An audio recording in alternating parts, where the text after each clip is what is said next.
4 hours నానబెట్టి దాన్ని రుబ్బుకొని ఇలా రుబ్బుకోవాలండి. ఈ కన్సిస్టెన్సీ వచ్చే వరకు రుబ్బుకొని దీంట్లో మిరియాల పొడి, సాల్ట్, ఆనియన్స్ చిన్నగా కట్ చేసుకోవాలి, మిర్చి అండ్ కళ్యామాకు వేసి మంచిగా మిక్స్ చేసుకొని ఇది యూజ్ చేసుకోండి. లేదంటే క్లాత్ అయినా బాగుంటుంది, కాటన్ క్లాత్. నా దగ్గర కాటన్ క్లాత్ లేదు కాబట్టి నేను బటర్ పేపర్ యూజ్ చేస్తున్నాను.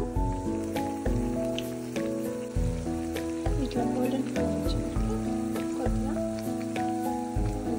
ఫ్రై చేసుకోవాలి. దీన్ని ఇప్పుడు మనము ఒక మంచి చట్నీతోటి మీకు చూపిస్తాను.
ఇది చింతకాయ పచ్చడి అండి. చింతకాయ, పెరుగు, కొద్దిగా సాల్ట్ వేసి దాంట్లో తాలింపు వేయాలి.